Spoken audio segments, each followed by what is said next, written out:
Hi dears, എല്ലാവർക്കും എന്തൊക്കെയുണ്ട് വിശേഷം? എല്ലാവർക്കും സുഖമല്ലേ? അപ്പോൾ എല്ലാവരും സുഖമായിട്ടിരിക്കുന്നെന്ന് വിശ്വസിക്കുന്നു.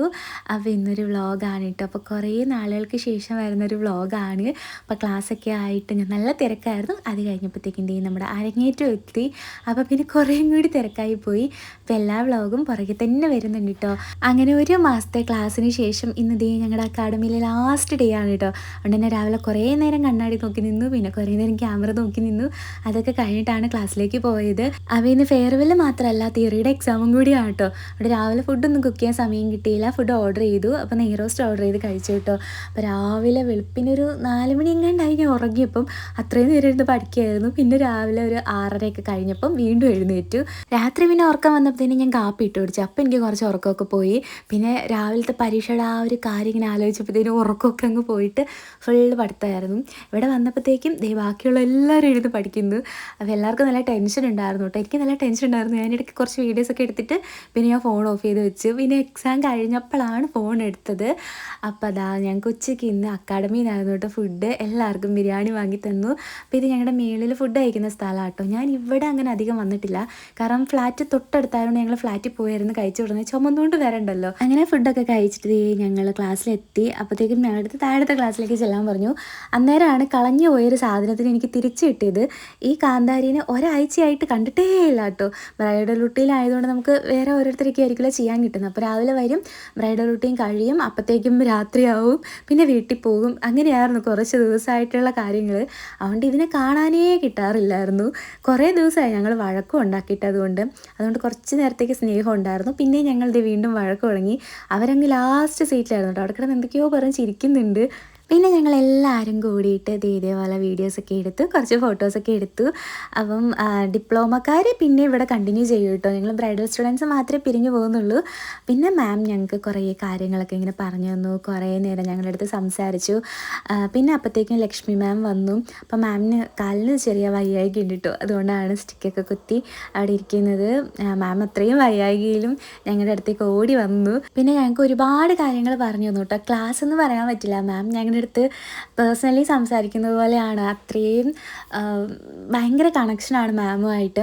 അപ്പോൾ മാമിൻ്റെ ഓരോ അനുഭവങ്ങൾ ഞങ്ങൾക്ക് പറഞ്ഞറിയാറുണ്ട്. പിന്നെ ഞങ്ങളുടെ നല്ലതിന് വേണ്ടി ഞങ്ങൾക്ക് ഒരുപാട് ഞങ്ങളുടെ തെറ്റുകൾ പറഞ്ഞു തരാറുണ്ട്. അപ്പോൾ മാം അതൊക്കെ ഞങ്ങൾക്ക് പറഞ്ഞു തന്നുകൊണ്ടിരിക്കുകയായിരുന്നു കേട്ടോ. അത് കഴിഞ്ഞപ്പോൾ പിന്നെ നമ്മുടെ അടുത്ത് നമ്മുടെ എക്സ്പീരിയൻസ് ഷെയർ ചെയ്യാൻ പറഞ്ഞിട്ടുണ്ടായിരുന്നു കേട്ടോ. അപ്പോൾ ഫസ്റ്റ് ഞാൻ എഴുന്നേറ്റ് പോയിട്ട് പറഞ്ഞിട്ടുണ്ടായിരുന്നു. പക്ഷെ എനിക്കൊന്നും പറയാൻ കിട്ടിയില്ല കേട്ടോ. ശരിക്കും കരച്ചിലാണ് വന്നത്.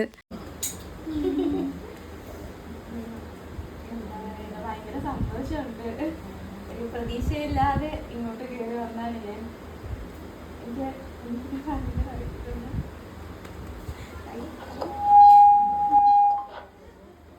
Very proud of you. നന്നായിട്ട് നല്ല കഴിവുള്ള കുട്ടി കേട്ടോ. നിങ്ങൾ എല്ലാവരും അതെ, നല്ല ടാലന്റഡ്. നിങ്ങൾ ബിഗിനേഴ്സ് പോലെ ഒന്നല്ല വർക്ക് ചെയ്യുന്നത്. ഈ ബിഗിനേഴ്സ് ആയിട്ടുള്ള കുട്ടികൾ ബിഗിനേഴ്സ് പോലെയാണ് വർക്ക് ചെയ്തിരുന്നത്. ശരിക്കും പിടിക്കാറില്ല. ശരിക്കും പഠിച്ചിട്ടുണ്ടെന്ന് പറഞ്ഞാലും ഒന്നും അറിയില്ല. അപ്പം ഭയങ്കര ഇൻസെക്യൂരിറ്റി ആയിരുന്നു. എന്നെ കൊണ്ട് പറ്റില്ല അങ്ങനത്തെ ഒരു ഫീലിലാണ് ഞാൻ വന്നത്. പക്ഷെ അവസാന ദിവസം കംപ്ലീറ്റ് ചെയ്തപ്പോഴത്തേക്കും ഭയങ്കര സന്തോഷമായി. ചെയ്യാൻ പറ്റുന്നൊന്നും പ്രതീക്ഷിച്ചല്ല. പ്രത്യേകിച്ച് ഹെയർ ഒട്ടും അറിയില്ലായിരുന്നു. ഹെയർ ഒന്ന് പോണി കെട്ടാൻ പോലും അറിയില്ല. പറഞ്ഞു മാം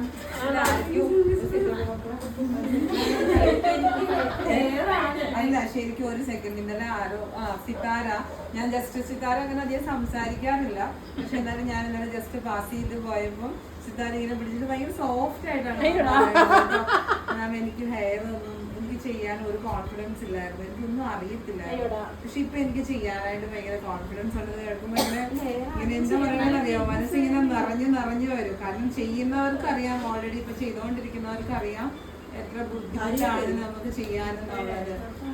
എനിക്കത് കേട്ടപ്പോ ഇങ്ങനെ ഞാൻ അത് തന്നെ ഇങ്ങനെ അത് കേട്ട് ശരിക്കും എനിക്കൊരു എന്താ പറയുക രോമാഞ്ചം കൊണ്ട് നടക്കാന്ന് പറയില്ലേ, സീരിയസ്ലി അങ്ങനെ നടക്കുമായിരുന്നു ഞാൻ. സിതാര എൻ്റെ അടുത്ത് വന്ന് പറഞ്ഞപ്പോൾ എനിക്ക് ഭയങ്കര സന്തോഷം. അതുപോലെ സിതാര ചെയ്തത് ഭയങ്കര രസമായിരുന്നു. ആൾക്കത് കഴിക്കാൻ തോന്നണുണ്ടായിരുന്നു. അത്ര ബ്യൂട്ടിഫുള്ളി ഭയങ്കരമായിട്ട് ശരിക്കും ഒരു ബ്രൈഡ് എങ്ങനെ അങ്ങനെ നല്ല രസമായിരുന്നു ആ ഒരു രസമായിട്ട് ചെയ്യുന്നത്. നന്നായിരിക്കട്ടെ മക്കളെ, കുട്ടികളെല്ലാരും നന്നായി ചെയ്യാം. ഭയങ്കര സന്തോഷം കേട്ടോ. നന്നായിരിക്കട്ടെ, വർക്ക് ചെയ്യണം മക്കള് കേട്ടോ. അത് തന്നെ എല്ലാവരോടും മാമിന് പറയാനുള്ള, വർക്ക് ചെയ്യണം. നിങ്ങൾ വേറെ ഒന്നും ചിന്തിക്കരുത്. പിന്നെ കോൺഫിഡൻസ് എന്ന് പറയുന്നത് എപ്പോഴും ജോലിയിൽ എപ്പോഴും ഒരു മസിൽ ഡെവലപ്പ് ചെയ്യുന്ന പോലെ. നമ്മളെങ്ങനെ ജിമ്മിൽ പോയി മസിൽ സ്ട്രെങ്ത് കൂട്ടില്ല, നമ്മൾ വർക്ക്ഔട്ട് ചെയ്യണം, അല്ലാണ്ട് വെറുതെ വരുമോ? ഇല്ല, നമ്മൾ പണിയെടുക്കുന്നതനുസരിച്ച് നമ്മുടെ മസിൽ ഇങ്ങനെ ഡെവലപ്പ് ആവും. സോ കോൺഫിഡൻസ് എന്ന് പറയുന്നത് എന്താണ്? ഒരു മസിലാണ്. സോ എത്ര പണിയെടുക്കുന്നോ നിങ്ങളുടെ കോൺഫിഡൻസ് ബിൽഡ് ആയിക്കൊണ്ടിരിക്കും. പിന്നെ ലൈഫിൽ ഒരിക്കലും ഗിവ് അപ്പ് ചെയ്യരുത്, ഒരിക്കലും ഗിവ് അപ്പ് ചെയ്യരുത്. നിങ്ങളുടെ വർക്ക് ഇപ്പം എല്ലാവർക്കും തൃപ്തി വരണം എന്ന് എനിക്ക് മാമിന് പറയാൻ പറ്റില്ല. പല രീതിയിലും മനുഷ്യരുണ്ട്. ഒരു 80-85% നിങ്ങൾക്ക് ആൾക്കാരെ നിങ്ങൾ പണിയെടുക്കുന്ന തൃപ്തികരം ആക്കാൻ പറ്റിയാൽ നിങ്ങൾ ഡിസ്റ്റിങ്ഷനിലാണ്. ക്ലിയർ ആവുണ്ടോ ചിലരുടെ? നിങ്ങൾ ഡിസ്റ്റിങ്ഷൻ, നിങ്ങൾ ട്രാക്ക് കറക്റ്റാണ്. ഭയങ്കര ഇമോഷണലായി പോയൊരു മൊമെൻ്റ് ആയിരുന്നു കേട്ടോ അത്. കാരണം ലക്ഷ്മി മാം ആണെങ്കിലും വിദ്യ മാം, മീനാക്ഷി മാം, അതുപോലെ നിത്യ മാം, പിന്നെ ശ്രീജ ചേച്ചി, അങ്ങനെ എല്ലാവരും ഞങ്ങൾക്ക് ഭയങ്കര സപ്പോർട്ടാണ്. ശരിക്കും നമ്മൾക്ക് ഇതുപോലെ എവിടെയെങ്കിലും സപ്പോർട്ട് തരുമെന്ന് എനിക്കറിയില്ല കേട്ടോ. അത്രയ്ക്കും ഞങ്ങളെ സപ്പോർട്ട് ചെയ്തിട്ടുണ്ട്. ഓരോരുത്തർക്കും സ്പെഷ്യൽ കെയർ, ഓരോ കുട്ടീനെയും ഒരേപോലെ എല്ലാവരെയും കണ്ടു എന്നുള്ളതാണ് എനിക്ക് ഏറ്റവും സന്തോഷം. ആരെയും ഒരു വേർതിരിവില്ല, എല്ലാവരെയും ഒരുപോലെ കാണും, ഒരുപോലെ പഠിപ്പിക്കും, എന്ത് സംശയവും പറഞ്ഞുതരും. അതുകൊണ്ട് തന്നെ ഭയങ്കര അടിപൊളിയായിരുന്നു. ശരിക്കും ഒരു വീട്ടിൽ നിന്ന് നമ്മൾ ഇറങ്ങിപ്പോണ ഒരു ഫീലായിരുന്നു കേട്ടോ. കുറേ പേര് കരഞ്ഞിട്ടാണ് ഇറങ്ങിപ്പോയത്. എനിക്കിങ്ങനെ, ഞാൻ എന്താ വിചാരിച്ചതെന്ന് വെച്ചാൽ ഇവിടുന്ന് ഞാൻ പോവില്ല, തിരിച്ചിടയ്ക്കിടയ്ക്ക് വരണം, എനിക്കിവിടെ വിട്ടിട്ട് പോകാനുള്ളൊരു മനസ്സില്ല, ഹാപ്പി ആയിട്ട് തന്നെ പോകണമെന്നായിരുന്നു. അങ്ങനെ എല്ലാവരോടും യാത്ര പറഞ്ഞ് ഇറങ്ങി. ഒരുപാട് പേര് അക്കാഡമീനെ കുറിച്ച് ചോദിച്ചിട്ടുണ്ടായിരുന്നു, കോഴ്സിനെ കുറിച്ചൊക്കെ പറഞ്ഞു തരുമെന്ന്. അപ്പം ഞാൻ എൻ്റെ കോഴ്സ് കഴിയുമ്പോഴത്തേക്കും പറയാമെന്ന് വിചാരിച്ചിട്ടാട്ടോ ഇരുന്നത്. കോഴ്സ് കഴിയാതെ എങ്ങനെ ഇതിനെക്കുറിച്ച് മനസ്സിലാക്കാതെ ഒരാളടുത്ത് പറയരുതെന്നുള്ളൊരു ഇതുണ്ടായിരുന്നു. പക്ഷേ ഇപ്പം ഈ കോഴ്സ് കഴിഞ്ഞതുകൊണ്ട് തന്നെ എനിക്ക് 100% ഉറപ്പിച്ച് പറയാൻ പറ്റും, നിങ്ങൾക്ക് മേക്കപ്പ് പഠിക്കാൻ ആഗ്രഹം ഉണ്ടെങ്കിൽ നിങ്ങൾക്ക് ധൈര്യമായിട്ട് വരാൻ പറ്റും. എൻ്റെ ഒരു എക്സ്പീരിയൻസ് കൊണ്ടാട്ടോ ഞാൻ പറഞ്ഞത്. അതുകൊണ്ട് തന്നെയാണ് ഇത്ര ദിവസം വെയിറ്റ് ചെയ്തിരുന്നതും. അപ്പോൾ ഞാനിവിടെ അക്കാഡമിയുടെ കോൺടാക്ട് നമ്പർ കൊടുക്കാം കേട്ടോ. അപ്പോൾ ശ്രീജ ചേച്ചിയുടെ അടുത്ത് നിങ്ങൾക്ക് എന്ത് ഡൗട്ട് ഉണ്ടെങ്കിലും ചോദിക്കാവുന്നതാണ്. ചേച്ചിയുടെ നമ്പർ അവിടെ കൊടുക്കാം. അപ്പോൾ ചേച്ചിക്കാകുമ്പോൾ നിങ്ങളുടെ ഡൗട്ട്സൊക്കെ ക്ലിയർ ചെയ്ത് പറഞ്ഞു തരാൻ വേണ്ടി പറ്റും. അപ്പോൾ ചേച്ചിനെ കോൺടാക്ട് ചെയ്താൽ മതി കേട്ടോ. പിന്നെ പോകാൻ നേരത്ത് ഭയങ്കര സങ്കടം, ദേവക്കുട്ടീനെ പിരിയുന്ന ഓർത്തിട്ടാട്ടോ. പിന്നെ ഞാൻ ഇടയ്ക്കിടയ്ക്ക് വഴക്കുണ്ടാക്കാം, വന്നോളാം എന്നുള്ളൊരു വാക്ക് കൊടുത്തിട്ടുണ്ട്.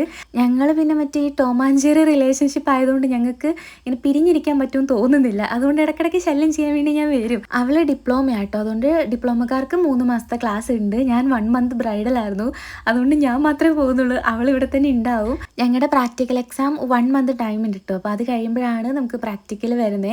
അപ്പോഴത്തേക്കും നമ്മൾ വീണ്ടും ഇങ്ങോട്ട് വരണം. അപ്പോൾ എന്തായാലും ഇവിടെ വരുമ്പോൾ ഇവരെ കാണാനൊക്കെ പറ്റും. അപ്പോൾ ഫ്ലാറ്റിൽ ചെന്നിട്ട് ഒരു ദിവസം കഴിഞ്ഞിട്ടാട്ടോ ഞാൻ പിന്നെ വീട്ടിൽ പോയത്.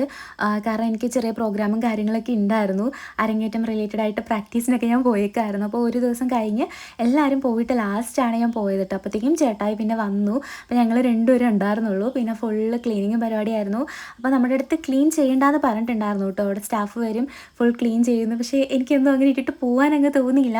കാരണം അവസാനത്തെ ദിവസങ്ങളിൽ ഞങ്ങൾക്ക് ഭയങ്കര തിരക്കായിരുന്നു ക്ലാസ്സൊക്കെ ആയിട്ട്. സോ പ്രോപ്പറായിട്ടുള്ള ക്ലീനിങ്ങും കാര്യങ്ങളൊന്നും ചെയ്യാൻ പറ്റില്ല. ക്ലാസ്സും തിരക്കും റുട്ടീനും എക്സാമും ഒക്കെ ആയിട്ട് കുറച്ച് റഷായിരുന്നു. അപ്പം എല്ലാം നേരത്തെ ഇട്ടേക്കായിരുന്നു കേട്ടോ. പിന്നെ നമ്മൾ കൊണ്ടുവന്ന കുറച്ച് സാധനങ്ങളുണ്ടായിരുന്നു, ഇവിടെ ഉണ്ടായിരുന്ന സാധനങ്ങളുണ്ടായിരുന്നു. അപ്പോൾ ഇവിടുത്തെ പാത്രങ്ങളിലൊക്കെ ആയിരുന്നു ഞാൻ റാഗി ഇട്ട് വെച്ചിരുന്നത്. അതൊക്കെ നമ്മൾ കുടഞ്ഞെടുത്ത് ഒരു കവറിലാക്കിയിട്ടു. ഒന്നും വേസ്റ്റ് ചെയ്യേണ്ട കാര്യമില്ല, ഒരു സാധനം പോലും വേസ്റ്റ് ചെയ്യാതെ ഞാൻ എടുത്തുകൊണ്ട് പോവുകയാണ് ചെയ്തത്. അപ്പോൾ ചേട്ടായി ഉണ്ടായിരുന്നതുകൊണ്ട് ചേട്ടായി എല്ലാത്തിനും കൂടി. എനിക്ക് കുറച്ച് വയ്യായിരുന്നു. ബ്രൈഡൽ റുട്ടീൻ്റെ ആ ഒരു 1 വീക്ക് അടുപ്പിച്ച് ബ്രൈഡൽ റുട്ടീനായിരുന്നു. അതിൻ്റെ കൂടെ എക്സാം, നേരെ ഞാൻ പ്രാക്ടീസിനും പോയി. അതുകൊണ്ട് റെസ്റ്റ് എടുക്കാനും പറ്റിയില്ല. എനിക്ക് യൂറിനൽ ഇൻഫെക്ഷൻ വന്നിട്ട് അതിൻ്റെ ചെറിയൊരു ബുദ്ധിമുട്ടും ഉണ്ടായിരുന്നു. അപ്പോൾ പിന്നെ എനിക്ക് അത്ര അങ്ങ് ഓടിച്ചാടി നടന്ന് ചെയ്യാൻ പറ്റാത്തതുകൊണ്ട് ചേട്ടായിട്ട് എല്ലാം കൂടിയത്. ചേട്ടായി ഉണ്ടായിരുന്നുകൊണ്ടാണ് എല്ലാം ഭംഗിയായിട്ട് ചെയ്യാൻ വേണ്ടി പറ്റിയത്. അപ്പോൾ അവർ ക്ലീൻ ആക്കി ഇടണ്ടെന്ന് പറഞ്ഞാലും എനിക്കങ്ങ് അങ്ങനെ ഇടാൻ തോന്നിയില്ല. നമ്മൾ വാടക വീട്ടിൽ നിന്ന് മാറുമ്പോഴാണെങ്കിലും നമുക്ക് എങ്ങനെയാണോ തന്നത് അതുപോലെ അങ്ങ് കൊടുക്കാറുണ്ട്. അപ്പം അങ്ങനെ ഫുള്ളായിട്ട് അങ്ങ് നീറ്റാക്കാൻ പറ്റിയില്ലെങ്കിലും വേസ്റ്റൊക്കെ നമ്മൾ പ്ലാസ്റ്റിക് വേറെ, അതുപോലെ ഫുഡ് വേസ്റ്റ് വേറെ, അങ്ങനെ താഴെ കൊണ്ട് അങ്ങനെയാണ് വെക്കുന്നത്. അങ്ങനെ ആക്കി പാത്രവും കഴുകി ജസ്റ്റ് അവിടെയൊക്കെ ഫുള്ള് തുടച്ചിട്ടിട്ടാട്ടോ നമ്മൾ പോയത്. അപ്പം 2 ആളും കൂടി ചെയ്തതുകൊണ്ട് വേഗം തന്നെ പരിപാടി കഴിഞ്ഞു. അപ്പോൾ ഞങ്ങൾ നൈറ്റ് ഇരുന്ന് കുറച്ച് ചെയ്തു, പിറ്റേന്ന് രാവിലെ എഴുന്നേറ്റ് കുറച്ച് ചെയ്ത്. അപ്പോൾ രാവിലെ ഒരു 8 മണിയൊക്കെ ആയപ്പോൾ എഴുന്നേറ്റ് ഞങ്ങൾ എല്ലാ പരിപാടിയും ചെയ്യാൻ തുടങ്ങി കേട്ടോ. ഒരു 10 മണിയൊക്കെ ആയി അടുക്കിപ്പിറക്കി തീർന്നപ്പം. ഇങ്ങോട്ട് വന്ന സമയത്ത് കുറച്ച് സാധനം ഉണ്ടായിരുന്നുള്ളൂ. പിന്നെ ബ്രൈഡൽ റുട്ടീന് വേണ്ടി നമ്മൾ ഓരോ സാധനങ്ങളും നാട്ടിൽ നിന്ന് കുറേ കൊറിയർ വരുത്തിച്ച്, പിന്നെ ബ്രൈഡൽ റുട്ടീന് വേണ്ട സാരി, ഡ്രസ്സുകൾ, അതെല്ലാം നമ്മൾ തന്നെയാണ് കേട്ടോ കൊണ്ടുവരേണ്ടത്. അപ്പോൾ അത്രയും സാധനങ്ങൾ എനിക്ക് ഇങ്ങോട്ട് കൊറിയർ വന്നു. അവിടെ തിരിച്ചു പോയപ്പം കുറേയധികം ലഗേജ് കൂടുതലുണ്ടായിരുന്നു കേട്ടോ. പിന്നെ ബ്രോഡ്വേ വേ പോയപ്പോഴാണെങ്കിലും കുറച്ച് സാധനങ്ങൾ നമ്മൾ വാങ്ങിയിട്ടുണ്ടായിരുന്നു, മേക്കപ്പിന് വേണ്ടി വാങ്ങിയതും. അങ്ങനെ ഒരുപാട് സാധനങ്ങളുടെ എണ്ണം കൂടി വന്നു. അപ്പോൾ ഇതെല്ലാം ഒന്ന് അടുക്കി പെറുക്കി എടുക്കാൻ സമയം കുറേ എടുത്തു. പിന്നെ ഇത് ഞാൻ ബ്രോഡ്വേയിൽ നിന്ന് ചേട്ടായിക്ക് വേണ്ടി വാങ്ങിയൊരു ഷർട്ടാട്ടോ. ഷോപ്പിങ്ങിന് പോയ സമയത്ത് ഇത് കണ്ടപ്പോൾ എനിക്ക് ഇഷ്ടപ്പെട്ടു. ആൾക്ക് ഇങ്ങനെ പ്രിൻറ്റഡ് ഷർട്ടുകൾ വളരെ ഇഷ്ടമാണ്. അപ്പോൾ എനിക്കിത് കണ്ടപ്പോൾ ഇഷ്ടമായി. അങ്ങനെ ബ്ലാക്ക് അധികം ഇല്ല. അപ്പോൾ ഇത് കണ്ടപ്പോൾ ഇഷ്ടപ്പെട്ട് വാങ്ങിയതാണ്. ഞാൻ മിണ്ടിയിട്ടുണ്ടായിരുന്നില്ല, സർപ്രൈസ് ആയിട്ട് കൊടുത്തതാണ്. ആൾക്ക് ഭയങ്കര ഇഷ്ടമായിട്ടോ. ചേട്ടായിക്ക് ഒത്തിരി ഇഷ്ടപ്പെട്ടെന്ന് പറഞ്ഞു. പിന്നെ ഞാനതിലൊരു പെർഫ്യൂം മേടിച്ച് വെച്ചിട്ടുണ്ടായിരുന്നു, അതുകൊണ്ട് ആ ഒരു സ്മെല്ലും വന്നു. ഭയങ്കര ഇഷ്ടമായി എന്ന് പറഞ്ഞു. അപ്പം അത് ഞാനിങ്ങനെ കാണിച്ചു കൊടുത്തുകൊണ്ടിരിക്കുകയായിരുന്നു. ഓണത്തിനിടയ്ക്ക് പൂട്ടുകച്ചവടം എന്ന് പറഞ്ഞ് ആ പൊതി കട്ടപ്പോഴാണ് ഞാനത് കണ്ടത്. അന്നേരം ആട്ടോ ഞാനത് കൊടുത്തത്. പിന്നെ ഞങ്ങളത് വീണ്ടും പാക്കിങ് ആരംഭിച്ച് അങ്ങനെ ഒരു 2 മണിക്കൂർ എടുത്തിട്ടാണ് എല്ലാ സാധനവും ഒന്നടുക്കി പെറുക്കി തീർന്നത്. തുണി തന്നെ എടുക്കാൻ കുറേ സമയം എടുത്തു. പിന്നെ ഈ ഒരു ഭാഗത്ത് ഫുൾ എൻ്റെ മേക്കപ്പ് പ്രോഡക്ട്സും സ്കിൻ കെയർ പ്രോഡക്ട്സും ഒക്കെയാണ്. അത് ആ ഒരു ടേബിൾ നിറച്ചുണ്ടായിരുന്നു കേട്ടോ. എല്ലാം വലിച്ചു വാരി ഇട്ടേക്കുമായിരുന്നു. ക്ലാസ്സിൽ പോകുന്ന സമയം കൈ കിട്ടുന്നതൊക്കെ പിറക്കിക്കൊണ്ടൊരു ഒറ്റ ഓട്ടമാട്ടും. എനിക്കിങ്ങനെ കുറച്ച് വൃത്തികേടാക്കുന്ന സ്വഭാവമൊക്കെ ഉണ്ട്. ഞാൻ അടുക്കുകയും ചെയ്യും, അതിനൊപ്പം ഞാൻ തന്നെ വലിച്ചു വാരി അലങ്കോലമാക്കും. അങ്ങനെ ഏറെക്കുറെ അടുക്കിപ്പറക്കൊക്കെ കഴിഞ്ഞു കിട്ടു. എത്ര വൃത്തിയായിട്ടിരുന്ന മേശയെന്നറിയാമോ? അതിനെയാണ് ഞാൻ അത്രയും സാധനങ്ങളോട് നിറച്ചത്. ആ കുഞ്ഞു മേശയിൽ അത്രയും സാധനം നിറച്ചതിന് എനിക്ക് വല്ല അവാർഡ് ഞാൻ തന്നെ കൊടുക്കേണ്ടി വരും. കാരണം കുറച്ച് സ്ഥലമുണ്ടെങ്കിലും അതിനകത്ത് ഞാൻ അതിനേക്കാളും കൂടുതൽ സാധനം വെക്കും. പിന്നെ ദേ ഫൈനലി അവിടെ ജസ്റ്റ് ഒന്ന് അടിച്ച് വാരി വേസ്റ്റൊക്കെ എടുത്ത് കളഞ്ഞു. പിന്നെ ആകെ ഉണ്ടായിരുന്ന പണി പാത്രം കഴുകി വെക്കൽ മാത്രമേ ഉണ്ടായിരുന്നുള്ളൂ കേട്ടോ. അപ്പോൾ അതും കൂടി ജസ്റ്റ് ഒന്ന് കഴുകി വെക്കാമെന്ന് വിചാരിച്ചു. നമ്മൾ ബോക്സുകളൊന്നും ക്ലീൻ ആക്കിയില്ല, അതൊക്കെ അവർ ചെയ്തോളാമെന്ന് പറഞ്ഞു. നമ്മുടെ അടുത്ത് പാത്രമൊന്നും കഴുകണ്ടെന്നായിരുന്നു പറഞ്ഞിരുന്നത്. പിന്നെ ഞാൻ അതും കൂടെ അങ്ങ് കഴുകി വെച്ചു. മൊത്തത്തിൽ അങ്ങ് ക്ലീൻ ചെയ്ത് കൊടുക്കുമ്പോഴത്തേനും ഒരു മനസമാധാനമാണ് നമുക്ക് തന്നത്. നമ്മൾ കുറച്ചെങ്കിലും വൃത്തിയാക്കി തിരിച്ച് കൊടുത്തു എന്നുള്ള രീതിയിൽ. ഡീപ്പ് ക്ലീൻ ഒന്നും ചെയ്യാൻ പറ്റിയില്ലെങ്കിലും അത്യാവശ്യം നീറ്റാക്കിയിട്ട് കൊടുത്തിട്ടാട്ടോ പോകുന്നത്. അപ്പോൾ അതേ എല്ലാം ഓരോരോ കവറിലാക്കി പാക്ക് ചെയ്ത് ഇവിടെ എടുത്ത് വെച്ചിട്ടുണ്ട് കേട്ടോ. ഇനി ഇതിനെല്ലാം കൊണ്ടുവന്ന് കാറിൽ കയറ്റിയാൽ മതി. അപ്പോഴേക്കാണ് ഞാൻ മുകളിൽ ടെറസിൽ തുണി ഇട്ടിട്ടുള്ള കാര്യം ആലോചിച്ചത്. ഒരു പുതപ്പ് ഞാൻ വെയിലത്തിട്ടിട്ടുണ്ടായിരുന്നു കേട്ടോ. അപ്പോൾ അതെടുത്ത് ജസ്റ്റ് അകത്തെടുത്ത് വെച്ചിട്ട് പോകാമെന്ന് ഓർത്തു. ഞാനത് മറന്നു പോയായിരുന്നു. അവസാന നിമിഷമാണ് ഓർത്തത്. അപ്പോഴെങ്കിലും ഓർത്ത് നന്നായി. അപ്പം ഞങ്ങൾ രണ്ടാളും കൂടെ പോയിട്ട് മേളിൽ നിന്ന് എടുക്കുക കേട്ടോ. രാത്രി ഞങ്ങളിവിടെ കുറച്ച് നേരം വന്നിട്ടുണ്ടായിരുന്നു. നല്ല കാറ്റുണ്ടായിരുന്നു. കുറച്ച് നേരം ഇരുന്ന് സംസാരിച്ചിട്ടൊക്കെയാണ് പോയത്. പകൽ പിന്നെ വെയിലായതുകൊണ്ട് നമുക്ക് അത്ര രസം ഉണ്ടാവില്ല. രാവിലെ കുഴപ്പമില്ല, രാത്രിയും കുഴപ്പമില്ല, പകൽ ചൂടായിരിക്കും. നല്ല കാറ്റുണ്ടാവും കേട്ടോ. ഇവിടെ നോക്കി നേരെ കാണുന്ന നമ്മുടെ അക്കാഡമി ആട്ടോ. അത്രയും തൊട്ടടുത്തായിരുന്നു ഞങ്ങളുടെ ഫ്ലാറ്റ്. അതുകൊണ്ട് തന്നെ എളുപ്പമായിരുന്നു കേട്ടോ ക്ലാസ്സിൽ പോകാനും വരാനും ഒക്കെ. നല്ല അടിപൊളി ഫ്ലാറ്റും ആയിരുന്നു. ഒരു മാസത്തെ ഇവിടുത്തെ ലൈഫും അടിപൊളിയായിരുന്നു. എന്തായാലും 1 മാസം മാത്രം ഉള്ളതുകൊണ്ടായിരിക്കാം എനിക്കൊരു ഫ്ലാറ്റ് ലൈഫ് കുറച്ച് ഇഷ്ടമായിട്ടൊക്കെ തോന്നിയത്. എന്നാലും നമ്മുടെ വീട് പോലെയൊന്നും ഇല്ല കേട്ടോ. നമുക്ക് എപ്പോഴും മുറ്റത്തേക്ക് ഇറങ്ങി കിടന്ന് ആ ഒരു ലൈഫ് തന്നെയാണ് എനിക്ക് കൂടുതൽ സെറ്റാവുക. എനിക്കിങ്ങനെ ഒരു ഫ്ലാറ്റിൽ അടങ്ങി ഒതുങ്ങി ജീവിക്കുന്നത് അത്ര ഇഷ്ടമുള്ളൊരു കാര്യമൊന്നും അല്ല. പക്ഷേ 1 മാസം ഉണ്ടായിരുന്നത് കൊണ്ടായിരിക്കാം എനിക്കിവിടെ ഭയങ്കര ഇഷ്ടമായിരുന്നു. ഇവിടെ നിന്ന് പോകുമ്പം ചെറിയൊരു വിഷമം അതുകൊണ്ടുണ്ട്. അപ്പോൾ അതാ തിരിച്ച് നമ്മൾ വീട്ടിലേക്ക് പോവുകയാണ്. പോകുന്ന വഴിക്ക് ഞങ്ങൾ ബ്രോഡ്വേയിലൊക്കെ ഒന്ന് കറങ്ങിയിട്ടാട്ടോ പോയത്. സൺഡേ ആയതുകൊണ്ട് അത്യാവശ്യം റോഡ് സൈഡിലുള്ള കടകളൊക്കെ ഉണ്ടായിരുന്നു. അപ്പോൾ മാളൂരും ഒരു ഉടുപ്പ് വാങ്ങി, പിന്നെ ചേട്ടായിക്ക് 1-2 ഷർട്ട് വാങ്ങി. അപ്പോൾ അതൊക്കെ കഴിഞ്ഞിട്ടാണ് പോയത്. കുറച്ച് നേരം പിന്നെ ഞങ്ങൾ ആ നടപ്പാതെ കൂടെ നടന്നു. ഭയങ്കര വെയിലത് കാരണം പിന്നെ തിരിച്ച് വീട്ടിലേക്ക് പോകാമെന്ന് വിചാരിച്ചു. വീട്ടിൽ വന്നൊന്ന് കുളിച്ച് കഴിഞ്ഞപ്പോഴാട്ടോ മനസമാധാനമായത്. ഞാൻ വരുന്നത് പ്രമാണിച്ച് മീൻ വറുത്തതൊക്കെ ഉണ്ടാക്കി വെച്ചിട്ടുണ്ടായിരുന്നു. അപ്പോൾ പിന്നെ കാര്യമായിട്ടിരുന്നങ്ങ് ഫുഡ് കഴിച്ചു. കുറേ നാളായിട്ടോ മത്തിയൊക്കെ കഴിച്ചിട്ട്. അവിടെ പോയിട്ട് അങ്ങനെ മത്തി പൊരിച്ചൊന്നും കഴിച്ചിട്ടില്ല. വീട്ടിൽ നമ്മൾ തന്നെ കുക്കിംഗ് ആണല്ലോ. ചിക്കനൊക്കെ വാങ്ങി കഴിച്ചിട്ടുണ്ട്. പക്ഷേ മീൻകറി, അമ്മ വെക്കുന്ന മീൻകറി എൻ്റെ ഭയങ്കര ഫേവററ്റാണ്. അപ്പോൾ നല്ല സുഖമായിട്ടിരുന്ന് മീനൊക്കെ കൂട്ടി ചോറ് കഴിച്ച് പിന്നെ മാളുവിനെ കൊണ്ട് കുറച്ചേരം മസാജ് ചെയ്യിപ്പിച്ചിട്ടു. ട്രാവൽ ചെയ്ത് വന്നപ്പോഴത്തേക്കും ഭയങ്കര തലവേദനയായി. അവൾ ചെയ്യാനൊക്കെ ഭയങ്കര ഇഷ്ടമാണെങ്കിലും കുഞ്ഞി കൈയല്ലേ, അവൾ അത് വെച്ച് തന്നെ മുടി വലിച്ച് ഫുൾ ജടയാക്കും. കുറച്ചേരം നല്ല രസമായിരുന്നു. അത് കഴിഞ്ഞപ്പോൾ മുടി മുഴുവൻ ജടയായി. അപ്പോൾ തന്നെ ഞാൻ പിന്നെ ചേട്ടായിനെ വിളിച്ച്. ചേട്ടായി ചെയ്യുമ്പോൾ നല്ല രസമാട്ടോ. ആശാനാണെങ്കിൽ ഫ്രണ്ടിൽ ഒരു സീരീസ് വെച്ചിട്ടുണ്ട്. അപ്പോൾ അതും ഇരുന്ന് കാണണം, എൻ്റെ തലയും മസാജ് ചെയ്യണം. അതാണ് ഒളിഞ്ഞു നോക്കിയിരുന്ന് ചെയ്യുന്നത്. ഇനി കുറച്ചേരൊക്കെ ചെയ്ത് തന്നപ്പോഴത്തേക്കും നല്ലപോലെ തലവേദന കുറഞ്ഞു. പിന്നെ ഞാൻ കുറച്ചേരം എന്തൊക്കെയോ കാണിച്ചു കൊടുത്തോണ്ട് ഇരിക്കുകയായിരുന്നു. ഫുഡൊക്കെ കഴിച്ച പാടെ കിടക്കാൻ പാടില്ല, എനിക്ക് നല്ല ഉറക്കവും വരുന്നുണ്ട്. ഉറങ്ങാതിരിക്കാൻ വേണ്ടി പിന്നെ ഞാൻ നാരങ്ങ വെള്ളം ഉണ്ടാക്കിയിട്ടോ. അപ്പോൾ പിള്ളേരെയും കൂടെ കൂട്ടി അവർക്ക് എന്തെങ്കിലുമൊക്കെ എൻ്റർടൈൻമെൻറ്റ് വേണമല്ലോ.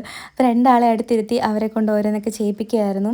അപ്പോൾ സിദ്ധുവിനാണെങ്കിൽ കത്തിയെടുത്ത് മുറിക്കണം. അപ്പോൾ കത്തിയെടുത്ത് കൊടുത്ത് മുറിക്കാൻ എനിക്ക് പേടിയായതുകൊണ്ട് അത് കൊടുക്കാത്തതിന് അവിടെ വിഷമിച്ചിരിക്കുന്നതാണ്.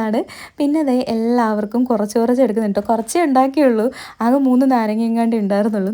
അപ്പോൾ അത് വെച്ചിട്ട് അഡ്ജസ്റ്റ് ചെയ്ത് ഉണ്ടാക്കിയതാണ്. അങ്ങനെ എല്ലാവർക്കും നാരങ്ങ വെള്ളമൊക്കെ ഉണ്ടാക്കി കൊടുത്ത് പിന്നെ വർത്താനൊക്കെ പറഞ്ഞിട്ട് ഞങ്ങൾ ഉറങ്ങിയിട്ടോ. അപ്പോൾ ഇന്നത്തെ വ്ളോഗ് ഇത്രയേ ഉള്ളൂ. അങ്ങനെ ഫൈനലി വീട്ടിലെത്തിയിരിക്കുകയാണ്. വീട്ടിലെത്തിയപ്പം എന്തൊന്നുമില്ലാത്തൊരു ആശ്വാസമായിരുന്നു കേട്ടോ. വീണ്ടും സ്വർഗ്ഗം കണ്ടൊരു ഫീല്. ശരിക്കും ഏത് പട്ടുമത്തേ കിടന്നുറങ്ങിയാലും നമ്മുടെ വീട് പോലെ ആവത്തില്ല എന്ന് പറയുന്നത് കറക്റ്റാണ് കേട്ടോ.